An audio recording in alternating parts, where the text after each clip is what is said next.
All right, welcome to this explainer. Today, we are breaking down a massive financial crossroads that pretty much everyone faces, but honestly, very few truly understand. We're talking about the strategic showdown between the Roth and the traditional IRA. You know, this isn't just about picking some generic financial product off a menu. It is a vital breakdown of a decision that literally dictates how much of your hard-earned wealth you actually get to keep when you retire. So, if you want to make a choice driven by real data rather than just guesswork, you are in exactly the right place. Let's get into it. So here is the massive problem we're tackling today. Most people out there choose their retirement account based on, well, random advice, maybe a familiar name they heard on the news, or what essentially boils down to a literal coin flip. They don't run the actual comparison, they don't really think through their own specific life situation, they just kind of pick one and move on, hoping for the best. But, as we know, hope is not a strategy. Sure, sometimes they get lucky, but a lot of the time, they end up choosing the completely wrong account for their circumstances. Okay, let's dive into this quote directly from our source material.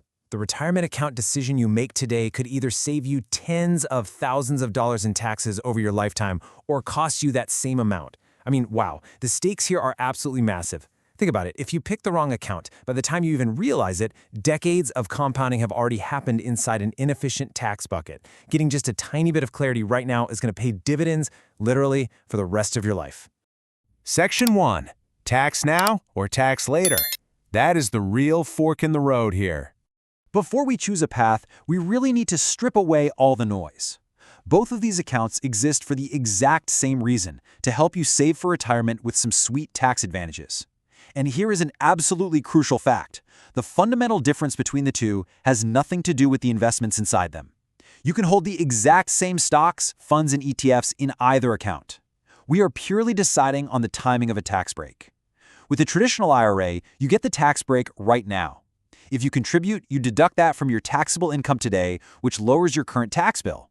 But later, when you retire, every single dollar you withdraw gets taxed as ordinary income.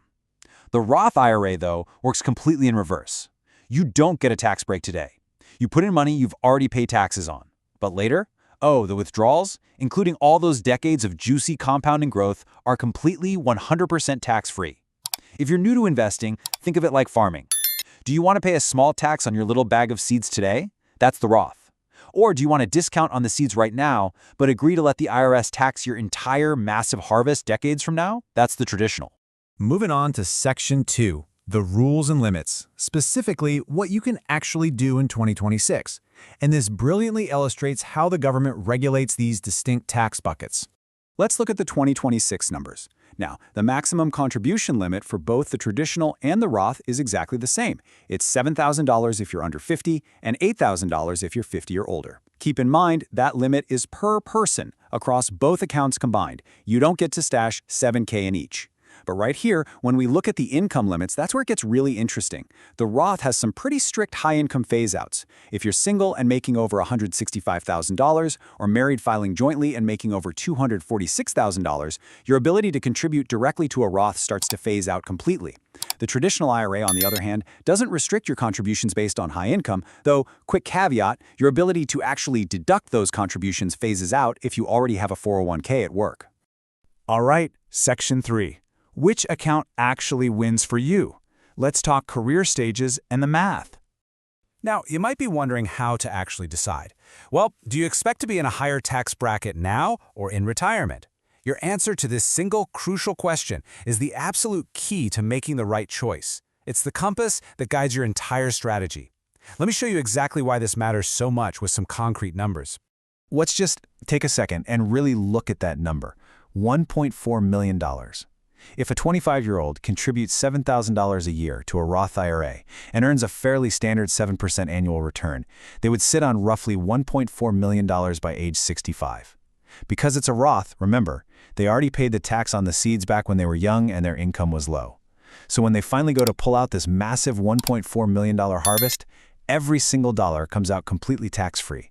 They owe the IRS absolutely nothing, zero. But now brace yourself for this number, $200,000. Imagine if that exact same 25-year-old put their money into a traditional IRA instead. Sure, they'd get some nice little tax deductions in their 20s. But fast forward to age 65. When they withdraw that $1.4 million over their retirement, if they are taxed at even a totally modest 22% rate, the tax bill on those distributions could easily exceed $200,000. Literally, by trying to save just a little bit on taxes when they were young and broke, they accidentally created a massive tax liability on decades of investment growth. So the crucial point is this. If you are early in your career, you're earning a modest income, and you expect your tax rate is going to rise over time, the Roth IRA wins, hands down. You are locking in today's low tax rate on tomorrow's much, much larger balance. But wait, if you are in your peak earning years right now, let's say you're in your 50s, you're sitting up there in the 32% or 35% tax bracket, and you expect to have a lower income when you retire, then the traditional IRA wins. You grab that huge deduction today while your tax rate is painfully high, and you just pay taxes later when your rate drops in retirement. Makes total sense, right? Okay, Section 4. The hidden Roth superpower, the one massive variable almost no one ever mentions. So what is this superpower? It all comes down to required minimum distributions, or RMDs. You see, with a traditional IRA, the government eventually wants this tax money. They won't wait forever. So starting at age 73, they legally force you to start taking withdrawals from your traditional IRA, whether you actually need that cash to live on or not. And here is the kicker. These forced withdrawals increase your taxable income. That can accidentally push you into a higher tax bracket, and it can even jack up your Medicare premiums. It's basically a cascade of unintended tax consequences. But the Roth IRA? It has absolutely no RMDs during your lifetime. Since you already paid the tax up front, the IRS just leaves you alone. Your money can sit there compounding indefinitely, which honestly makes the Roth an incredibly powerful tool for transferring wealth to the next generation. And that brings us to Section 5, the ultimate tax hedge, why you should stop predicting and start diversifying. Now, what's really interesting about this slide is this single idea. It is not a prediction. It's a hedge. Because here is the cold, hard reality. Choosing between a Roth and a traditional IRA isn't really about making a perfect prediction of the future.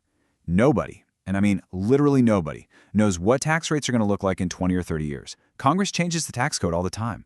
So because of this massive uncertainty, smart retirement planners often recommend having money in both account types over your lifetime. By holding a Roth and a traditional IRA, you're giving yourself the ultimate flexibility. When you finally retire, you can just look at the tax laws of the day and choose to draw your income from whichever bucket is most advantageous to you at that exact moment. So, I want to leave you with this final provocative question. Are you trying to perfectly predict your tax future, or are you strategically hedging it? We've covered the stakes, the IRS rules, the actual math of your career stage, and those hidden superpowers. The clarity is definitely there, but please remember the golden rule we keep seeing in the sources. The absolute best retirement account is always the one you actually fund. So take a look at where you are today, pick the account that matches your current career stage, and start taking action. Trust me, your future self will absolutely thank you for it.